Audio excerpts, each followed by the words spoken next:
we have Vinny, our character. He's been rigged now. We've looked at how he's built and all that good stuff. Now we are getting ready to finesse the rig, because geometry, especially when you go to extreme angles like we will at least with this forearm, has a tendency to tear or break or do unpredictable things, and that's why smart bones were invented. So let's go ahead and create a smart bone here, because we know that when this arm flexes up, we get this weird little tear that we saw in a preceding movie. I will go ahead and create a new action right here, and we will name this the exact same name as the bone to which it's being applied. So we'll go right forearm and choose OK. With that done, we can see that we're now in the right forearm smart bone action. It's created automatically, and it's advanced our timeline marker to frame 1. So I'll choose the bone rotation tool and simply click and bring this up fairly high here, because when this arm gets flexed up here, it's going to be almost at a full type of extension right here. Let's zoom in a little bit closer so we can see exactly what's going on. Now this has created a ton of overlap here that we need to clean up and get out of here. So let's go to the arm right. We'll choose the translate point tool.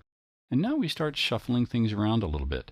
The program, right or wrong, winds up creating holes when you get this type of overlap. And we saw that in the last movie where I flexed and you could see through the character's arms. So what I'll do now is simply select some of these points individually and start aligning them so that there is no overlap, and we can in fact hide a little bit of what's going on here. Because of course, well, animation is all trickery.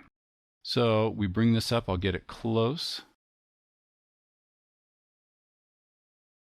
Move that out. Let's see, I'll need to go ahead and bring this up just a little bit. Let me pull this one back here just so I can see what's going on. Maybe we'll flex this arm so it looks like the forearm's a little in front. That's what really needs to happen. We will shorten up this stroke right here where the arm bends, and actually I'll have it go the opposite direction. So that's looking pretty good right there. That's a pretty severe angle. It's beyond 90 degrees. So we've changed the clothing and everything, so it should work just fine. Let's check it out. We'll go to mainline, double click on that, and back out just a little bit. Right click to scroll through the scene there. Now I will come to the top layer, Vinny, and we will grab the right forearm, and I'll simply bend this. Let's see what's going on. We can see where we can still overextend it, so we need to stop about right here. So how does this play into Vinny having his hand up by his face? That works out okay. We may want to, we're still on time frame 0, so I'm just kind of playing around without creating any keyframes just to see if this is a valid fix or not. So we'll come to right hand. I'll need to put it back up there again, but with the switch tool selected, let's go ahead and do hand resting. And this changes the hand on the switch layer there. Come back to Vinny 3/4. And choose the bone manipulation tool. And there's Vinny with his hand by his face. So all we really need to do then is tilt his head over a little bit or something like that. And it looks like we are in business. So we have created a bind point selection for this arm.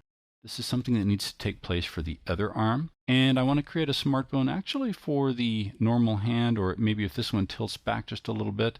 So that right now, if I happen to grab the hand bone right here and move this, we get the sleeve moving a little bit. You know what? I may not need a smart bone for that at all. I can get the sleeve to pop out, and that's something I may want to fix with a smart bone to give myself just a little more flexibility here in terms of bend angles when I work with the character. So I'll do some of this off camera. When we come back, the character will be fully rigged, smart boned and everything, so things behave the way they're supposed to.